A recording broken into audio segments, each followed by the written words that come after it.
Okay, I think we're live now, Tom. Yep, okay. Okay, I'd like to welcome everybody.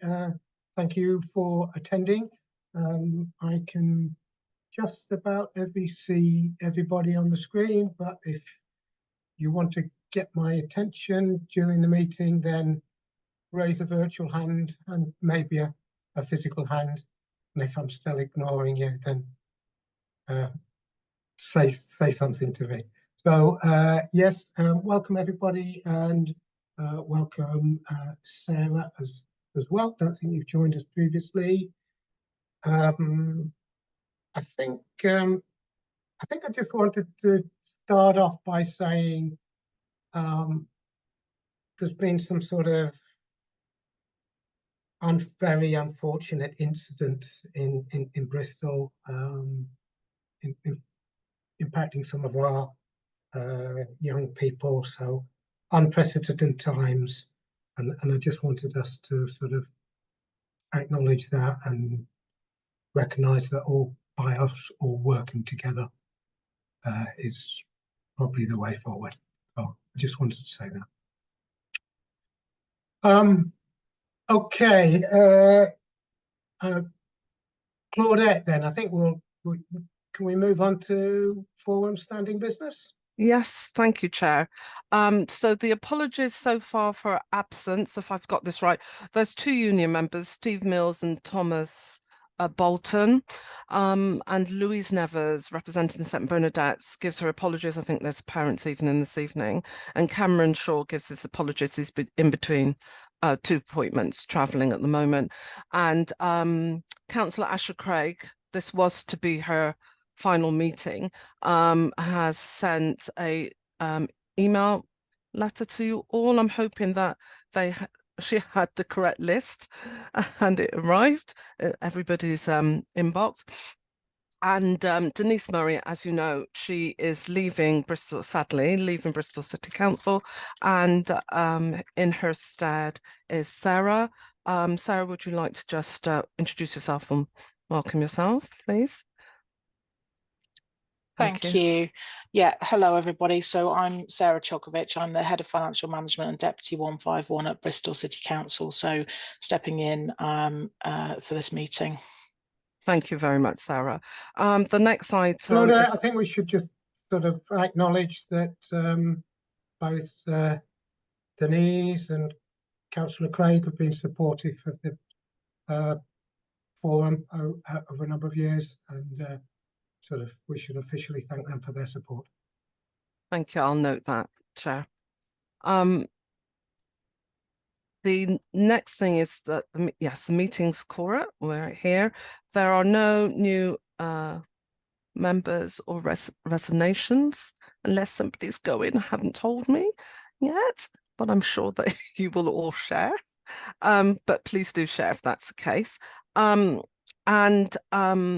The vacancies remain as they were. We do have academy reps required for the primary head and for the primary governor position, and also a vacancy for special academy. That's confirmed. So I will work to contact my contacts across the sector of Academy Trust to see whether or not they can send representatives for some other the Academy Trust, because we've got several here to be on the board. The next thing is declaration of interest. I don't think there is any needed for this evening, because as everyone is reminded, you're representing not only your setting but your whole sector in respect of decision making as set out in the code. That concludes my business, Chair. Thank you. Okay, thank you. And just a reminder, we've got a relatively shorter agenda today, partly because there's no decisions to be made, but this is going to be followed by training briefing, and that's going to be on a different Zoom number. It is. It is, yes. And so everyone's welcome, particularly the new members, but everyone's welcome to join the training session, which follows this public meeting. Thank you. They all have the Zoom details, Chair. Okay, thank you. So then we'll go on to the minutes of the previous meeting, which were circulated in the pack. So first of all, any comments? Can we confirm as the correct record? Chair, I'd just like to say on 4A, 1V, I think it's supposed to say the task is for the whole system to be input to support the plan. As opposed to the Did I say something else? ask. There's no T. You forgot a T. Thank you. It's not too bad then. And in page 6, no, number 6, paragraph 2, where are we? I think the forum decisions will form part of the decision to be made by cabinet, not main by cabinet. Ooh. I'm not really good at this. Okay. Thank you for picking up the typos. That's right. Well, it sort of changes the whole idea of the thing. And then page 7, J, is planned, not planed. Okay, thank you.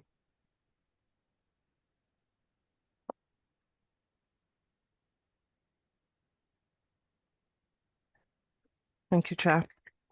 Thank you, and thank you, Mandy. Okay. There were a few matters arising, which sort of fell between Rena and our finance colleagues. Rena, there's a couple of to do with the inclusion hub. Yeah, I picked those up at the beginning of my presentation, Chair, both of them. One was the second one was about contact details as well. Okay, thank you. And inclusion hub. Oh, and then, yeah, that's future one. So then we had 3 finance ones. I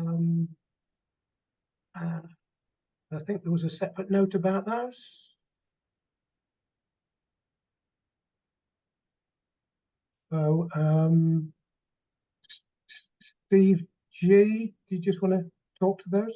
Yeah, sure, Chair. In terms of the finance one, that was in respect to the transparency about the early years retention and where we could retain as an authority up to 5% of the funding, and at least 95% of the funding goes out to providers. I have circulated the full breakdown of the early years funding formula, which details the retention, the base rates, and everything else that has been sent to all forum members. The second item was about how many schools were subject to the minimum funding guarantee in terms of the minimum funding levels, but protection built into the funding formula. Again, I've done an analysis of that and circulated it to forum, comparing the 2024 financial year to 2023-24, so you can see how the financial position is improving in terms of the lesser schools needing the levels of protection that are provided. The third finance item is something to be reported back to a future schools forum. That's in respect to the trade union facilities time and the review of how that operates. So that's a review for 24-25. So that'll come to another meeting. Thank you, Steve. That seems pretty comprehensive. Merch, question? Yeah, I think Steve mentioned this last time, but I just wanted to confirm it. Those schools that are on the minimum funding formula, that's built into the amount that the government gives Bristol. Is that correct? It forms part and parcel of the overall schools block, which is the funding that goes out through the formula to mainstream schools and academies. And the minimum funding guarantee is an inbuilt protection. So it protects schools from losing, to a minimum per pupil amount compared to the previous year. There's also the minimum per pupil funding levels, which is dictated by the Department for Education in terms of the overall funding per pupil minimum that schools can receive. So it's all part and parcel of the formula mechanism. It's an automatic protection. But we've got almost, although it's going down, like 25% of schools which are on that sort of minimum level, is that topped up directly from government, or is it taken away from the other schools that are in Bristol?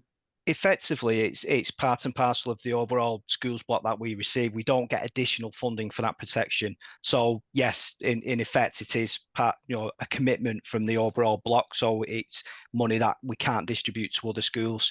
If no schools required protection, that money would be distributed to every school. But it's just one of the formula components to ensure those schools that do need protecting from one year to the next, it comes out of the overall schools block allocation. Thank you. Okay, thank you very much. Any other questions or points on that? I mean, I just see the early years question there. Simon Holmes, I know you had the early years working group. Just anything you particularly want to bring to the forum's attention? And you're on mute. Only really that we did discuss the question that was put by Simon to the Schools Forum about the difference between £5.97 and £5.8, and and to be fair, because quite a lot of governors have asked these questions and things, and it wasn't clear, and the breakdown from Stephen was very very helpful, but what I just kind of wanted was a bit of a narrative to go with it. So I've got one, so it might be helpful. So basically the 10p is a deprivation funding, which some settings could get more or less depending on the Adachi index for the area where they are. The 34p top slice is for the send pot of money, which is again across the whole sector. So all the children with additional needs, etc., that we get and put in funding for, the obviously hugely necessary, and that is a very good to know that we have that money that is accessible for all the settings. And the 15p quality system leadership, again, that is for supporting settings that might be having difficulties with Ofsted, or again right across the sector. It's not just to maintain nursery schools, it's private schools, private sector, voluntary sector, to support schools in all kinds of different ways. And I know there's a group of lead teachers, and at times we've used them for particular things. And so yeah, so it was nice to have it sort of really clearly laid out, what the money is coming in, where it goes, the bits that are taken out, and what they're used for. So I think that was really helpful. So thank you. Okay, thank you, Simon. In which case, I think we're going to go on to agenda item 4, which is DSG budget monitor report. Steve, are you taking this? Yes, that's me. Thanks, Chair. You've obviously got the report in the papers, and essentially this is the DSG forecast position to the end of the 2023-24 financial year. There's very little change, so this report is brief. There's very little change from what was reported to the previous Schools Forum in terms of the forecast. We're still reporting an overall deficit on the dedicated schools grant of 56 million, and as people are aware, that's subject to the safety valve intervention with the Department for Education. We're still facing the pressures on the high needs block due to outbound replacements, EHCP top-ups, volumes of education, health and care plans, etc. Essentially, it's just a very brief report for information. There's nothing changed from the previous report. We will update the final outturn position for the dedicated schools grant and all schools, and report that to the next meeting of Schools Forum. The report does include the forecasts based on the Q3 returns from schools in terms of their positions. We've got still overall a net deficit. Essentially, the nursery schools deficit's a big part of that. We've got overall 25 out of the 61 maintained schools that are seeing deficits. I couldn't tell you today how many of those 25 will set a balanced budget next year. I'm hoping that number doesn't increase. But the finance team, through the school's finance team, Traded with Schools, and my finance colleagues are all working with all those schools to ensure we can support them, to enable them to recover any deficits and sustain their balanced budgets going forwards. So there's lots of work behind all of this, but in terms of the update for Forum, it is as per the report there. There's nothing untoward, no shocks or big changes from the previous report. The schools in financial difficulty, we're working through supporting all the eligible primary schools and nursery schools to look how effectively we can use the funding to support the deficit recoveries. We've got the money provided from the Department for Education to enable us to do that, or to help with that. So that's not just about allocating money to schools, it's about working with those schools on transformation to go through all the strategic areas we can to recover those deficits and again enable them to sustain their balanced positions going forward into future years.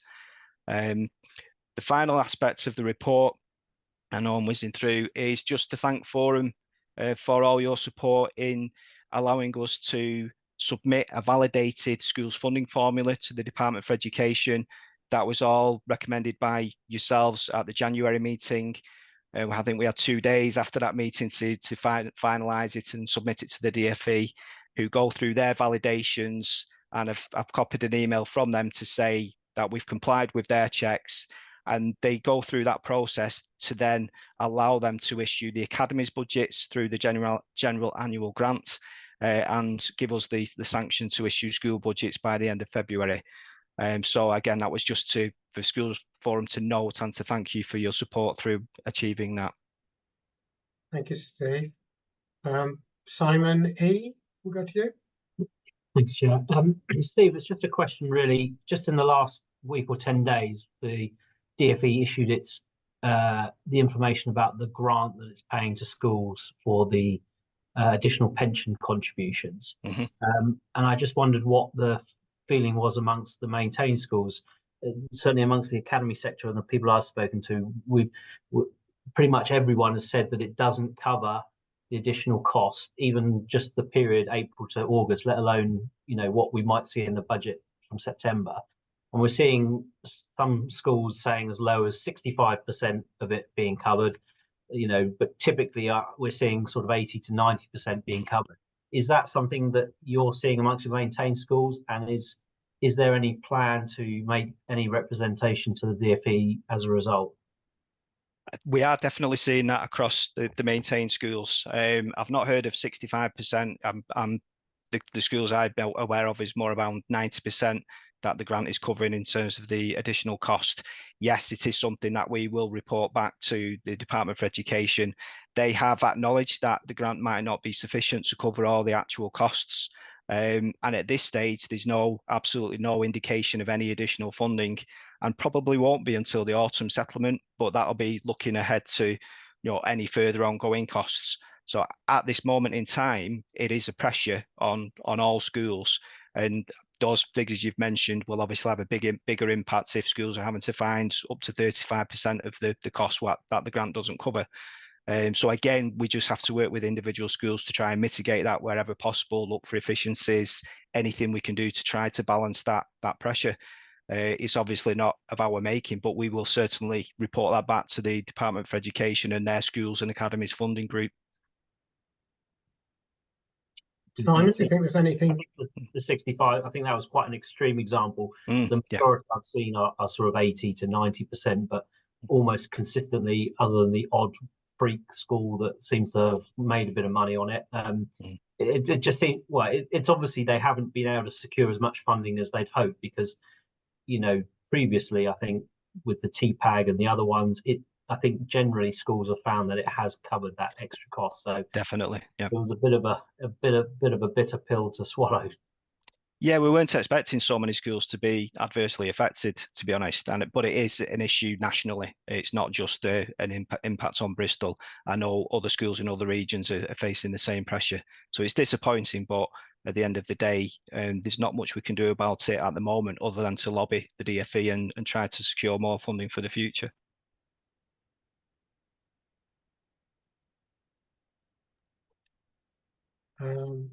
Chris, straight. Yeah, Steve, can I just ask about the first point in the schools for financial difficulty 3.7, where it says about the £676,000 grant that we've got from the DFE to help schools in financial difficulty.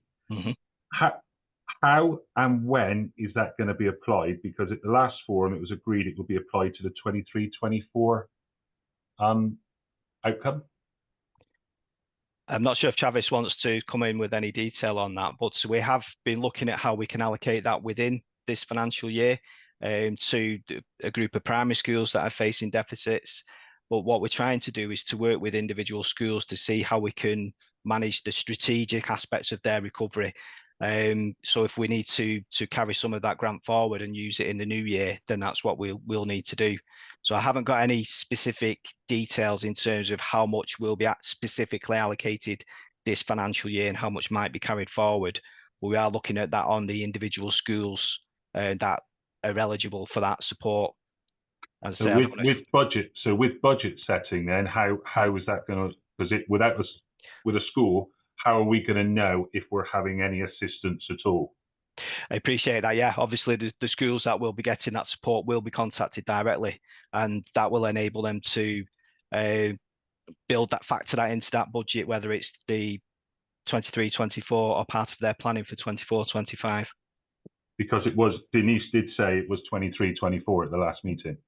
Yeah, I think it has been delayed. We're trying to make sure we are going to achieving the maximum benefit from that grant. It's obviously a small amount in the overall scheme of the deficits. So just to allocate it to individual schools doesn't really touch the problem. We're just trying to make sure we can work with all the individual schools, and we will be in touch with them directly to inform them of the plans for that.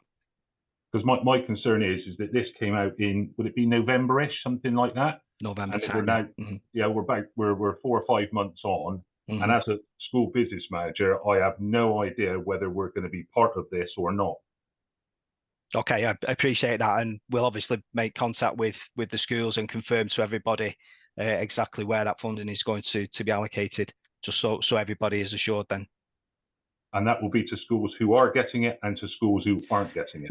Well, I think from what you've just said, you'll need to know that you're not getting it if you are one of those schools that aren't going to receive any. So you can't be planning that on the unknown, basically. I think Travis has just appeared on screen. I'm not sure if he's wanting to add to this. Yeah, no, I'm sat here listening to all. So Chris, so schools have received their budget allocations for 24-25, and that's the budget envelope you're having to set your budgets in by the end of May. This 676,000 is for the LA to use to support schools which are in financial difficulty. And as Denise and other people have said in this room at the time, it's going to be shared between nursery schools and other schools which are in deficit. It won't necessarily be cash interventions for your schools, though. It could be whatever support is needed to make the change to bring you out of it. So the first thing is to try and set an in-year balanced budget as a minimum. And then where schools are in difficulty and having persistent difficulty, then this money is to facilitate the change to get there. So it's not necessarily cash payment to schools which need more money, because as Steve's already indicated, it doesn't make a great deal of difference if you try and do that, and it leaves the original problem. Okay. Right. So when will we hear, when's the next, should we say, milestone in this? In terms of communication or? So we will be receiving the budget submissions from schools by the end of May. We will know which schools, which sectors are in difficulty and what interventions are needed. Potentially those conversations can start, and we'll be bringing it back to the next schools forum on the use of that money as appropriate. So as a school, we shouldn't be looking for any financial help when we're setting our budget at the moment. As a school, you need to be looking at your announced funding envelope, which you've received at the end of February. Okay. Okay, we'll just take Sarah, and then I think that'll be it. Thank you, Chair. Is that? Oh, no, that's me. Okay, No, sorry, sorry. that's Sarah. That's Sarah L. Sorry. Yeah, that's me. So my question is similar to Chris's actually, because I've just looked through the minutes and we didn't decide how to allocate that 676,000 at last forum, and the action was to share with us proposal this meeting or a future meeting, so that we could be reassured that the money was being allocated in the most fair and appropriate way. And I don't think that's happened. And I think I'd share Chris's concerns that we'd want to understand the methodology of allocating that funding out across those schools. And I know we've talked about it in and out, but I think I'd like to request that at the next meeting, we do get a breakdown of the proposal around how we share that funding across those schools, that we can be confident that it's been fairly distributed and those schools are understanding their financial position and what levers they have or don't have. That's fine. I'm happy to take that as an action for next time. Thank you. Okay, thank you. I think that's a pretty clear ask. So, yeah, thank you, Chris. Thank you, Sarah. In which case we'll then. I didn't know, Chair, sorry to interrupt. I don't know if Sarah, the other Sarah, wanted to make a comment. No, apologies. I was just saying I hadn't got my hand raised, so I didn't realise it was another Sarah. Sorry. Sorry about that. Yeah.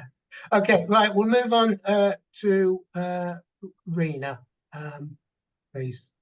Thanks, Chair. I'm just going to try and navigate my screen to get up my presentation. Bear with me, colleagues. I have a number of windows open.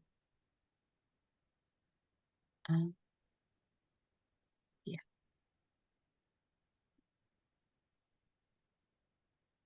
So forgive me, I only can see a few people. I can see you, Claudette, Chair, and Sarah Chokovich. So you might have to be supporting my navigation. Can everyone see the presentation? We can, it's up now. Brilliant. Thank you very much. So before I go into matters arising, I just wanted to thank leaders around the loss of young people across our city is unprecedented times, as Chair has already mentioned. But I did want to express my gratitude to all leaders, irrelevant of settings. You know, you've been kind, really supportive, and it's demonstrated what we can do when we all come together. So just a massive thank you from me as director. Really appreciate it. I also wanted to acknowledge the appointment and the start date of a head of service for inclusion, which I'm sure everybody will be very happy about. Emma Lloyd started her first day on the 18th of March. So she is currently in week 2 of her new role. So just a welcome to her, but then also a thank you to Councillor Asher Craig. Just, you know, the support, the challenge, but also the significant contribution over a number of years to both education and skills. You know, she's allowed us to move in an agile and dynamic way. So I'm very, very grateful for her leadership. And I just wanted to acknowledge that, Chair. So thank you very much for that. So matters arising, I said that I would cover these. So there was the query regarding the Inclusion Hub. I've got more detail around these. I just didn't want to have it too text heavy. So the query was around when heads and or Senkos were briefed regarding the Inclusion Hub. So obviously this conversation around the Inclusion Hub has been fairly organic in terms of the move away from the inclusion panel and the fair access panel as to what it looked like and how leaders wanted to strategically move that in a different direction. This has all been done in collaboration with leaders from both BASHP and FAB, which is the Secondary Heads Association and the Primary Heads Association. So leaders have been part of this piece of work to evolve that alternative learning provision into the Inclusion Hub. You know, we recognise that actually the Bristol Inclusion Panel wasn't meeting the needs across the city, and it definitely wasn't meeting the needs of the young people, and it needed to be a bit more dynamic in how we could serve the families of Bristol. So a number of briefings, and I've got all these details. If you know, Chair Claudette, you require them, I've got the dates and the meetings as to who were involved, but there were a significant number of briefings that happened between May 2023 and February 2024, both internally as well as the steering group meetings that took place over a period of time, as you can see on screen, from January 2023 up until February 2024. And obviously these discussions are ongoing. So you can see this hasn't been a a quick turnaround or something that hasn't been thought through in that process. Colleagues have been worked with, we've listened, we've understood what the requirements are, and we've taken feedback at many different levels. As you can see, when we've sought formal feedback in that way from specific phases, we had 14 secondary schools reply to our feedback and 23 primary schools, but everyone has had access to feedback via both Primary Heads Association and the Bristol Secondary and Principals steering groups as well. So, you know, for any point over, what is that, just over a year's worth of briefings, collaboration, co-production, you know, that any colleague across the city feels that they haven't had access to contribute, then please do reach out, because I'd like to know where we've missed that gap over this long period of time. And then obviously the second part of the Matters of Rising were around key contact details. So you've got the head of the Inclusion Hub, which is Mark Kennedy, and you've also got Natasha Spence, who works alongside him. But then also a key contact detail would be Emma Lloyd. But just a quick plug, we do have 2 Emma Lloyds in the organisation, so just a quick highlight around her email address. I wouldn't want the other Emma Lloyd to get emails that aren't for her. I can see Tonya's hand. Tonya? Yes, yeah, it was just you were talking about groups that had been included, special. So you talked about BASHP and so on. I don't think special heads were included in this.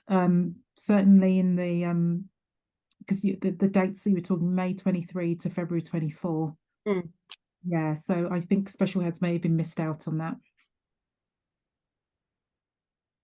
Okay, I'll go back to Mark and Tash and see whether I've missed anything, but I'll also take that feedback to them, Tonya. I mean, if you've got any concerns around the move towards an inclusion hub, then, you know, I do stress, please do reach out to Mark and Tash. They're more than happy to take any comments, any feedback around it. You know, it is, I would say, the move towards an inclusion hub is much better than where we have been in terms of that inclusion panel.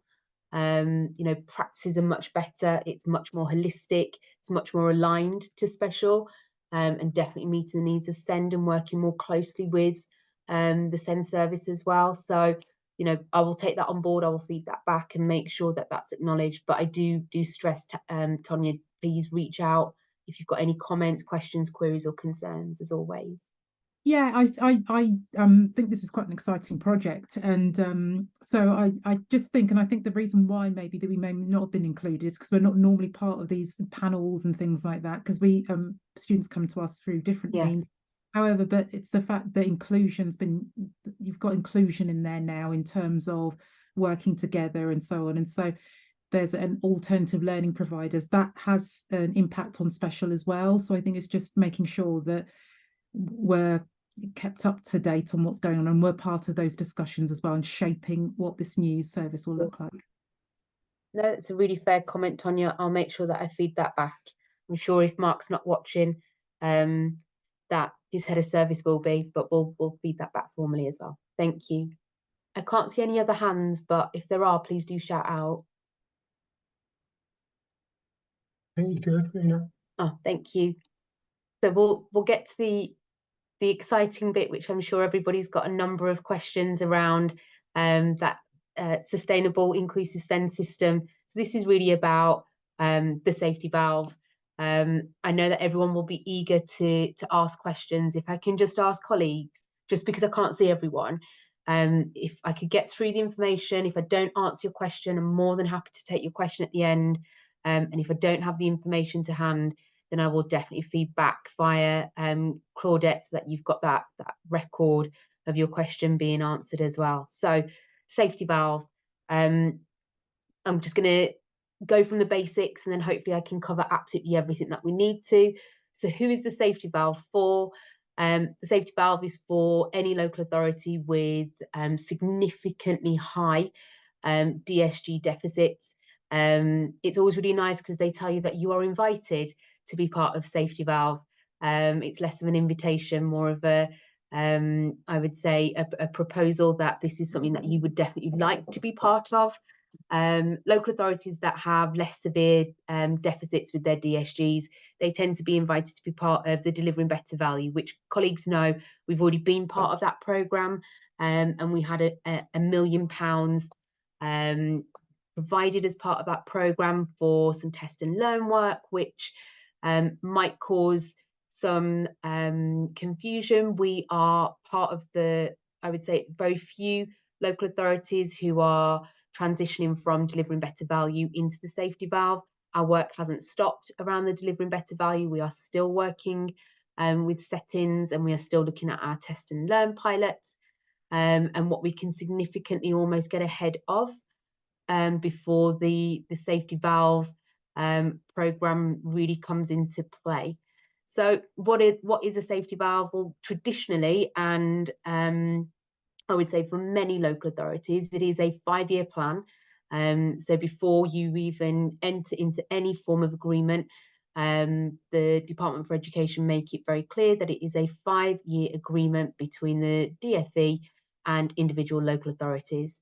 And the role of the DfE in this is to hold local authorities to account around our SEND reforms, and becoming that, you know, financially stable. But it is ensuring that our SEND strategy is at the heart of the work that we do, and that the experience and the value for young people and families, for those with SEND, is that of quality, and that is absolutely paramount for all the discussions that have taken place in the lead up to safety valve. So when does it happen? So what is expected from us as a local authority is that over that 5-year, the local authority is expected to reach an in-year balance, and over that period of time there is a lot of accountability. There is very much a scrutiny element to our participation as part of the programme, and we are held to account, you know, rigorously, and there is a robust system in place. So how will it happen? What we have entered into is a 6-year transformation plan, of where we've identified any investment costs, and we've outlined the work that we're doing around our strategy for SEND as well. And obviously it is to build on the work that is currently happening or is already in flight, as mentioned previously in different schools forums around our management plan. So we've been really clear around what our management plan looks like, each work stream, down to you know, who the programme leads are, and building on our Delivering Better Value work as well, because we know that's been significantly of value for us. So why have we been invited to be part of Safety Valve? Without repeating everything that Stephen shared earlier, you know, it is really around that accumulated deficit of 56 million. That would be our position towards the end of 23-24, and obviously the forecasted in-year deficit as well that currently exists. So a quick overview regarding the strategic approach. So first and foremost, what we have acknowledged is that in order for SEND to be sustainable, for the financial health of the organisation to be sustainable, that it really is about the culture that is created as part of our SEND strategy. It is that shared responsibility, of course, that shared accountability, and that we have that learning process that is underpinned by the trust that we have with leaders across the city. You know, we do want to have a system where good outcomes are at the heart of the strategy, but also enable our young people to be successful in their next steps, and that they have opportunities that are available to them, and we want to ensure that that equity exists. So it really is about how do we create that SEND system where young people with SEND can remain in mainstream provision for longer. I'll always come back to it is about the right provision at the right time for the right young person, and meeting the individual needs of the young person as well. You know, it's really important that we continue to build on strength and practice, that we take a look at the physical spaces that we have. It's ensuring that, you know, that provision meets the need of the young people, and that this is about the individual level of each child, and that we have specialist provision where it is required, because it is required for some of our young people, and I'm sure Tonya would agree. You know, it's about having an efficient system that is also effective as well. You know, we acknowledge that it's about that timely support, it's about the right level of funding, and it's about working with leaders across the city to continue to build and strengthen our relationships. You know, I wholeheartedly believe this, that leaders are key stakeholders alongside our parent carer forum, but also our young people as well, and acknowledging where their voice fits into this and the strategy. So what I've tried to do here, and what colleagues have, you know, might have seen this slide before, is we've tried to break down the strategic focus for you into 4 key themes, so that you can see what we're focusing on within the strategy and within the management plan as well. So it really is about our sufficiency, meeting the demand, the efficiency, and the partnerships as well. So again, coming back to sufficiency, so ensuring that we've got the right level of provision to meet the needs of all children and young people. And as colleagues may or may not have seen today, and Chair, I'm more than happy to come back to this point, but the DfE have formally announced on their .gov website today that the Bristol Special Free School, the trust has been named, and that has been formally announced. So obviously that will support the sufficiency across the city. A lot of forensic work has gone into our sufficiency regarding, you know, what does that provision look like? What are the needs of the city? Do we have the right sufficiency in place? So Enable have been named as the trust who will lead on that Bristol Special Free School, which is great news for the city. And it'll be even better once this comes into place, because we know that it will provide that additional sufficiency that we need. We've obviously been forensic and very granular when we've had to submit all of our documentation to the DfE regarding safety valve, particularly around demand, and knowing actually what that demand looks like. We've looked at birth rates, we've looked at death rates, we've looked at the bulge at secondary, the impact that would have on special schools, the impact that would have post-16.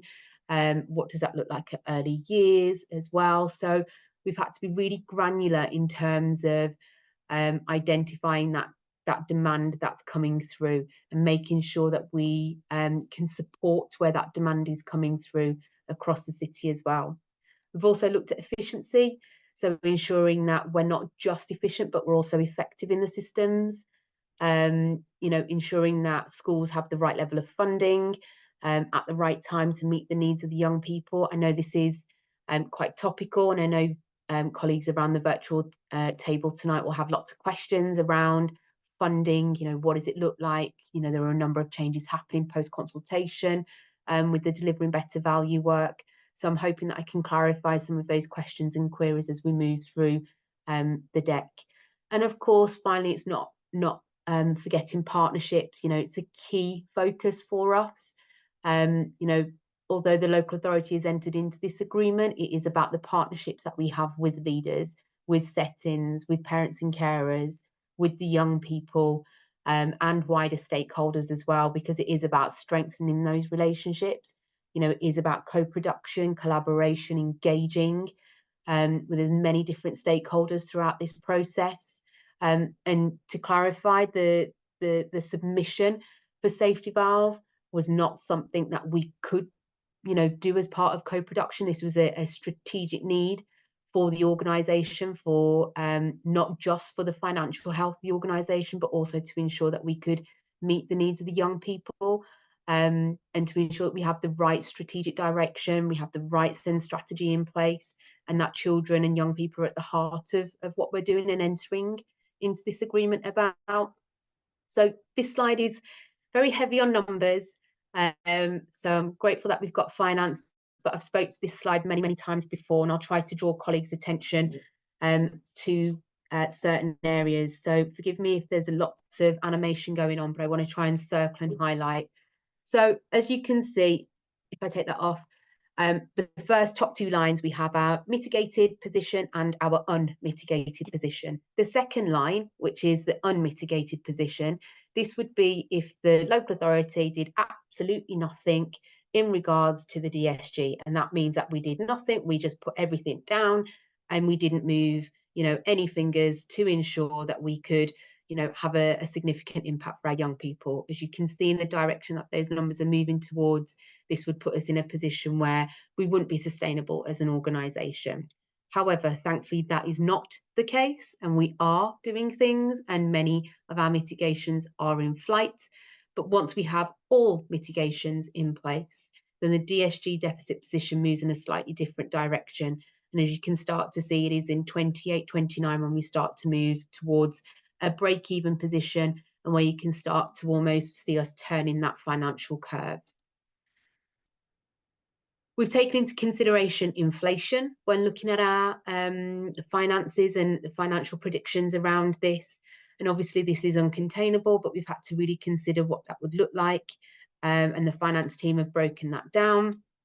We've also looked at the contribution from reserves as well, and what the local authority would be putting into this financial agreement. And then we've also looked at the contribution from the DFE and what we would be requesting in order to move us in the right direction for financial sustainability and financial health of the organisation, because without that we can't keep our young people at the forefront and at the centre of what we do. So lots of numbers, but what I'm trying to share with you and show to you is that this isn't just about the financial contribution from the DFE. We've also looked at our reserves. I'm very grateful for the 0.5% contribution from Schools Forum. Although that's been planned out into this document, please don't feel that this isn't something that we'll be coming back to annually. We will annually keep coming back to Schools Forum as agreed with Chair to ask for that contribution to support us with our financial health of the safety valve programme, but also ensuring that we can provide a significant effective service for our young people. So what we have here is just a breakdown of all of the different themes, the different work streams, what is considered a mitigation, such as the new specialist provision would be considered a mitigation and how that supports the financial health, but then also key enablers. So, for example, being able to hold an annual SEND summit. This might not be a financial mitigation, but it is definitely a huge enabler to ensuring that we have the right culture in place for the entire city to move in the direction that we need to move in. I've not spoken to a leader yet who hasn't agreed that a young person with an EHCP can have their needs met within a mainstream setting if they don't need a specialist provision. But it's more about those forensic questions as to, well, how can I do that? What does that look like? What support will be in place? How can we support teachers and SENCOs and leaders across the city more widely? How can we engage parents, carers and the young people themselves to ensure that we meet their needs within mainstream settings? So we've tried to give you a bit of an array around that programme activity so you can see what we're looking at in terms of the mitigation plan. So the current funding model, which I know will be a question on everyone's tongues tonight, will be around, well, what does the current funding model look like?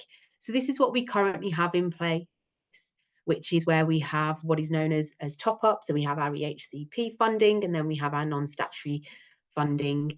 And you can see I've been quite transparent around the allocation of through 23 and 24.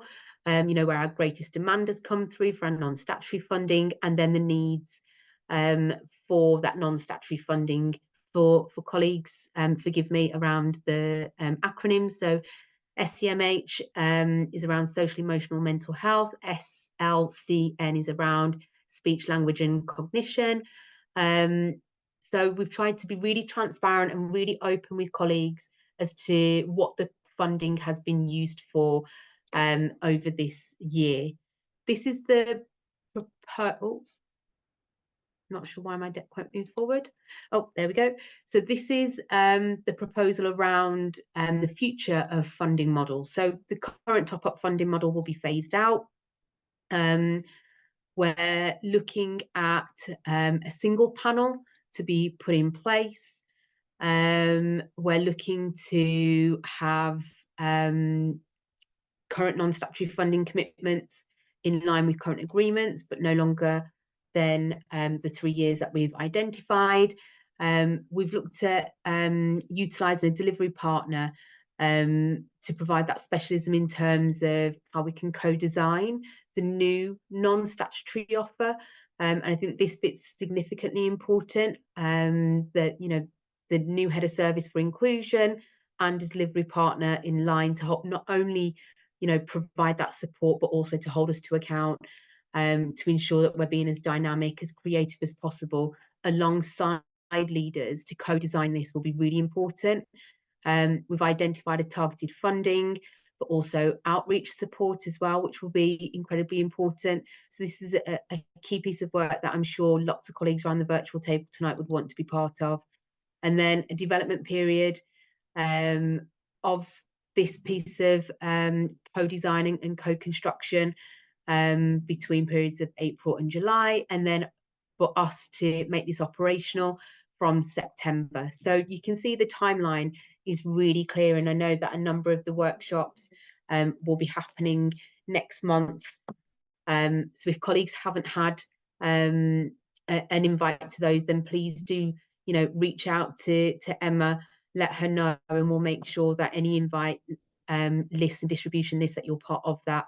So obviously that funding and support will be outcome focused. We know that it needs to be time bound, and we know that we need to demonstrate those that impact, but also those improved outcomes. It's really important for us to ensure that we acknowledge that our young people with SEND have an entitlement to those improved outcomes and an equitable opportunity for them to go on to be successful, you know, through whichever routes they choose to go down. For me, it is about the opportunities that young people have and the choices that they are able to make. So I'll be really quick, Chair, because I'm sure there's a number of questions and I'm just trying to keep myself in check around education providers, what we're looking at, that targeted funding and outreach model, and the use of our school improvement offer is all being wrapped into this, that intervention in inclusion hub that Tonya you know, rightly made a statement around, and including special heads, and obviously the back team as well. So we've really tried to have that holistic approach to what we want to do. So that brings my presentation to a close. Before I open it back up to you, Chair, I just wanted to acknowledge, I know Esther, you sent through a number of questions. I've got all of those answers for you. I think there were about 6 or 7 questions, so I can get those via Claudette answered to you. I can't see you around my screen, so I'm really sorry. Okay, so thank you. So yeah, so Esther had sent some questions that you've noted those and respond to those. Thank you, covered a lot of ground there, and I can see Tonya's got her hand up, and I got Merch who's got her hand up as well. So we'll start with Tonya, please. Yeah, there was kind of 3 questions I've got. The first was, you were talking about the delivery partner and the head of inclusion. Who is the delivery partner?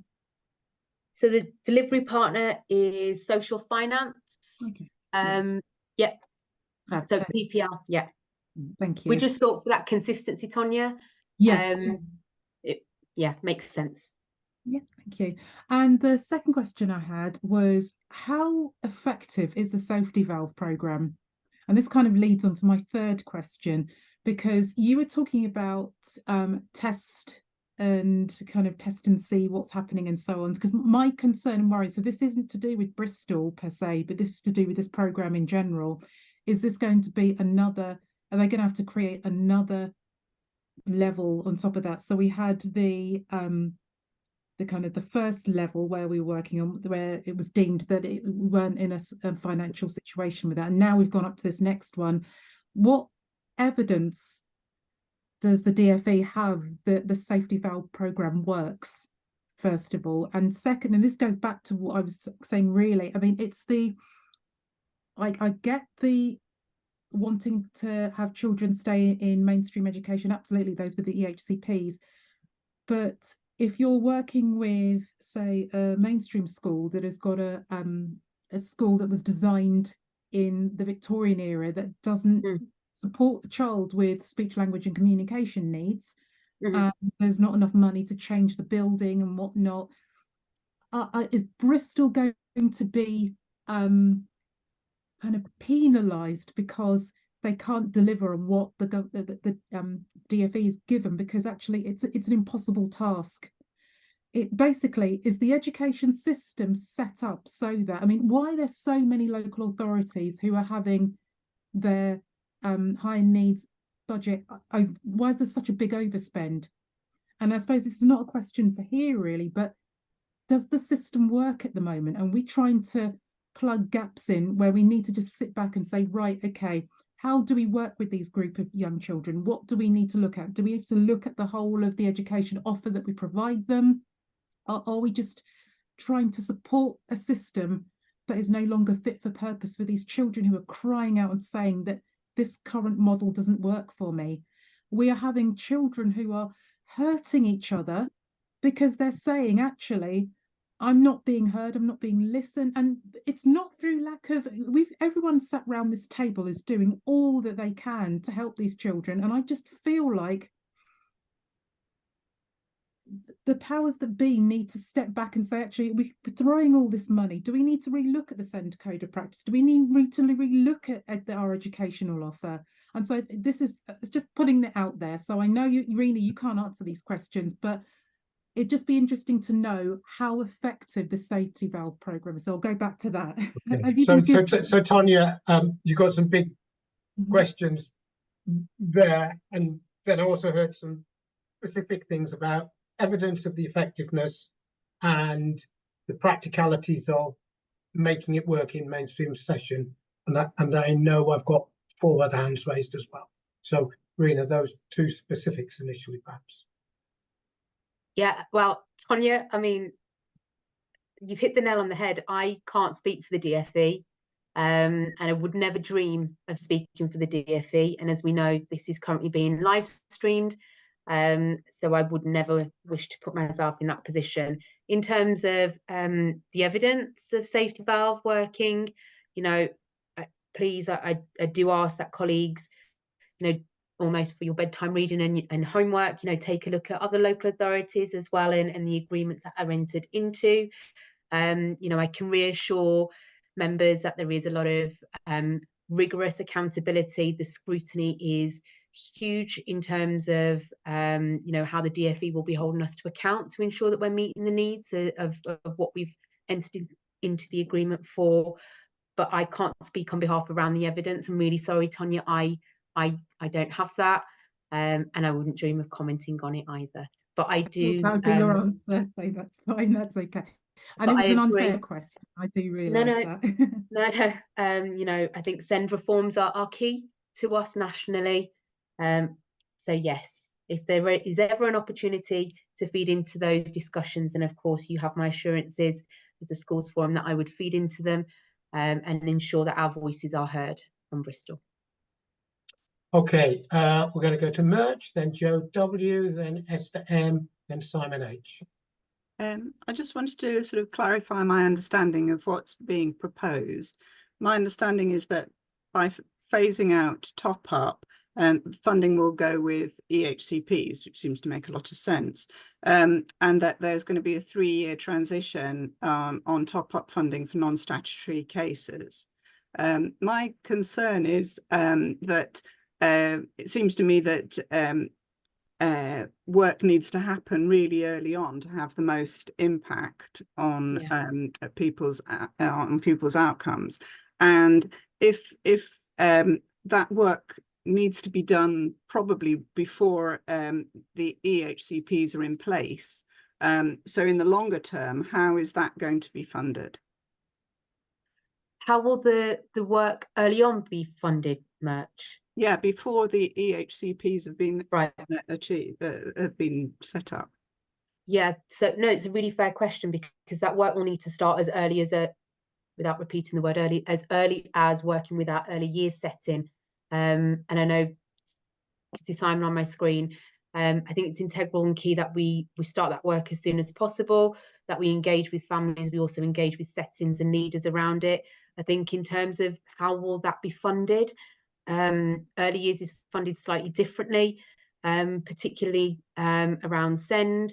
So I think this is about how we have that system leadership of those education improvement officers, how we get into different settings and work with them as quickly but also as early as possible. I don't think it's about creating a new funding stream or a new funding line, but it's about how we use the current resources that we've got to tap into those and to work with the leaders. And there is some really great practice happening within early years. You know, we've got the stronger practice hubs. All of this needs to funnel through, and it's almost as if the SEND strategy has given us that agency to really go all the way back to the beginning. We've stripped our entire process and system back to say, right, this is where we've got to start to look at. So I don't think it's necessarily just about how one element is funded, it's how we use those resources to have a much more widespread impact as early as possible, Murch. Yeah, I think that's fine, but I think at the end of the day, you know, if you have 4- and 5-year-olds with significant needs, they're in a mainstream school. How do you, you know, deal? How can you put extra adults in where they're needed? And looking at therapy frameworks and how we intervene, and completely hear and because agree. there is, you know, there isn't any money at all in schools' normal budgets for that. So somehow there needs to be a way of getting money to the schools to be able to do that work. And how we can, I would say, work more collaboratively as well. Sometimes that expertise doesn't necessarily come from, you know, just within the local authority. You know, we've got colleagues around the screen who are well versed in this, and it's tapping into those resources and how we collectively work together as well. But no, noted, Murch, agreed. Jo, I think, was next. Hello, thank you. My question was just around the response from parents and carers, because obviously you hear this, you hear cuts, you get worried about what's going to happen to your child. So I would just be interested to hear what sort of communications you've been having with that. So I think for transparency, I would say it's really difficult when something like this hasn't been co-produced, Jo. You know, this wasn't an option to be co-produced. This was a financial agreement entered into by the local authority with the Department for Education, which makes it really hard because we weren't allowed to speak about it. So I think the response has been mixed, and I'm trying to be as honest as possible. However, I value the Parent Carer Forum, but also those voices that come through. I think this is very much about how we reassure, but also bring them in as part of that co-production, particularly around the next steps for that targeted fund, and that has already been built in to the process. So it's keeping those lines of communication as really open. It's inviting them to be part of any co-production right from day dot. We've worked on our Parent Carer Forum Bristol Charter as well for our way of working as part of our accelerated progress plan. That's been really exciting. You know, last week there was the SEND conference that was run by the Parent Carer Forum, but supported by we had, you know, colleagues from social care, we had colleagues from the SEND team across health, all being involved as part of that. So I think the more that we can generate a holistic approach to now how we move forward, I think the better it will be. And for me, that is indicative of, how successful we're going to be with the programme. Our parents and carers are really one way into our young people and recognising their voice. So it's been mixed, but I'm hoping that whilst they're part of our journey, we can take them on that journey as well to ensure that we hear them, we listen to families. They've been part of the strategy work that we're doing. So we're moving in a healthier direction, and I really do value what they bring to the forefront. But Jo, definitely, if you need me to bring any more back to Schools Forum, then I can keep colleagues informed. But thank you for your question. Thank you, Rena. Esther. Oh, sorry, Chair. Sure.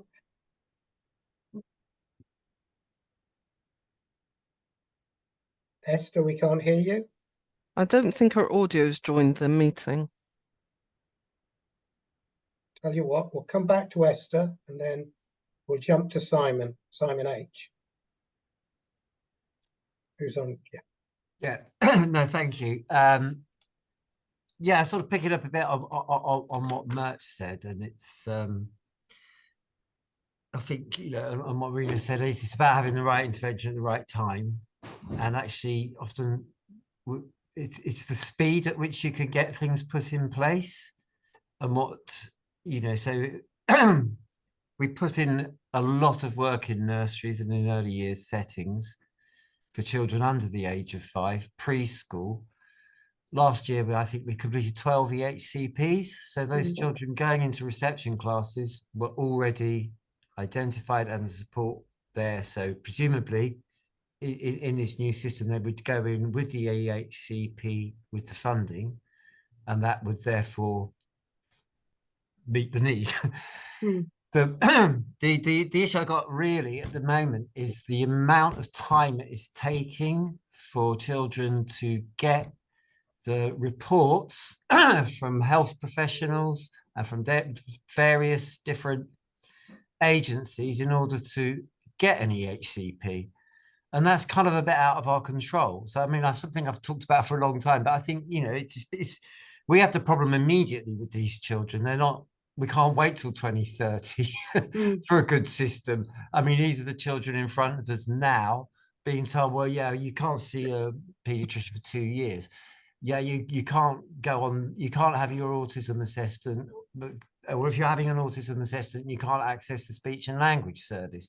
There's all kinds of anomalies and things which seem to trip up a smooth process and a clear pathway for these children to get the help they need. And I think a lot of we need more coordination with health. And I mean, one thing that really kind of struck me today when someone, a senior person in our setting was told, well, we can't take your evidence because within this process, the school is not regarded as a professional, even though we're the people that spend, every hour of the day with these children, identifying these, putting in all this paperwork, and then told, yeah, but you don't count as professionals in this process.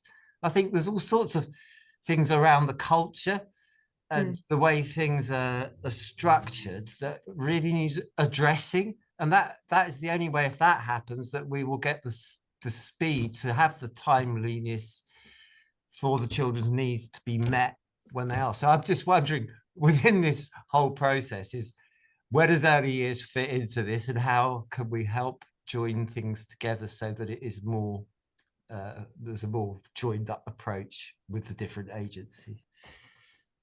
Yeah, I think again, big questions, a bit like Tanya's. Some of it, I can't answer, but wherever we have an opportunity to feed into reforms, particularly with the Department for Education, I think it's imperative that voice and that element that you've just said is recognised.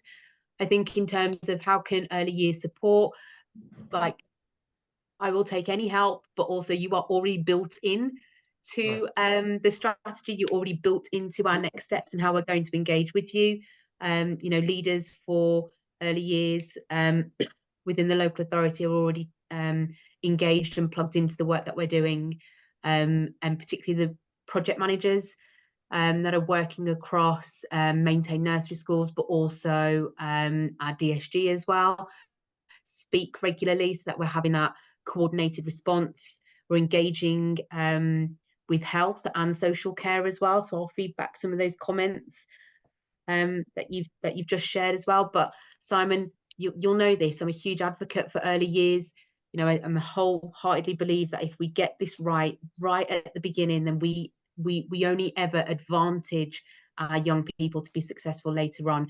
You know, I'm really passionate about the strategy that we invest in, and the culture and the practice that we learn from early years, because there is some strong work that we need to be able to continue throughout a child's journey in education. So you're definitely already built in, trust me.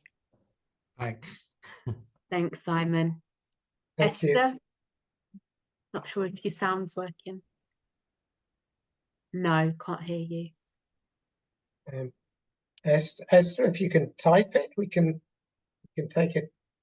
If she leaves Something and then that- rejoins her, she might need to click on the sound, but the system indicates that it might be something on your device. Is your volume up? Just a question. on your laptop. Sometimes we turn our volume down and therefore it can't be heard, So, but I'm not sure if it's about your questions, Esther, but for colleagues for transparency, and just whilst I'm flipping screens, I can't see everybody, but Esther asked a question around clarification to heads around options. She asked a question around the targeted fund approach, how this will be constructed. She asked a question around methods of communication, how will schools receive funds according to their EHCPs, wider plans for any increased applications, and then the reason for some new consultation paperwork with Senkos. I think the most pertinent one is probably around the increase in applications for EHCPs at primary. So Chair, if you don't mind if I just answer that one question, but to provide reassurance, Esther, that I've answered all of them, I will get them to you via Claudette. But for that specific question around, and I know it is a concern around the increase in applications that will be made for EHCPs. So we've invested over in total 600,000 to improving our EHCP process. We're trialing robotics to speed up that time consuming that administrative process that happens over that financial year. We're reviewing our operating model internally within education to maximise the workforce and improve that efficiency around timeliness. I would definitely say, looking at our processes and systems, we've tried to get ahead of the game before we were even, being considered as part of Safety Valve, because we knew that we weren't, delivering a service where we were, I would say, providing that standard that we would want or expect for young people, but also for leaders. So we acknowledge that this is a concern. We're doing a number of things to try to intervene as early as possible to avoid any disruption to the service, because we know that disruption to the service will mean disruption for our young people, and that's not what we want. Entering into this agreement will only ever mean that we can be better with what we provide. And questions like the 6-7 that you sent will only ever keep us on our toes, and I'm grateful for that challenge as well. So I've answered the others in more detail, Claudette. I will get those to you tomorrow morning, and then hopefully you can get those out to wider members, including Esther as well. Is that okay, Chair? Thank you, Rena. The only thing I'm sort of aware of is Joe Kingston. There was a letter that you submitted, which was copied in, which was associated with the particular school. It's probably not appropriate to talk about a particular school here, but Rena, do you want to just say anything about sort of general principles there? And Joe, if you want to say anything. So we've tried to reach out to the head teacher on Monday. I've not managed to get through. However, I've broken down some of the concerns that were raised within the letter. I think there's some clarification that's needed, but this isn't the forum for me to discuss those. definitely ensure that either myself or my head of service reaches out to the head teacher to clarify any of those concerns with them. But we've done our own analysis within the local authority over the last 24 hours to make sure that we can answer those queries. So Joe, happy to take any questions that are for this forum here and now. Otherwise, we can take it offline. Yeah, thank you for that. I was just asked to forward it to the schools forum as the rep for the Catholic school, so I just did that. But I'm happy to be involved if you'd like me to be involved in discussion with the head teacher in the school, if that would help as well offline. Thanks, Joe. I'll reach out to you if it's needed, but thank you, appreciate it.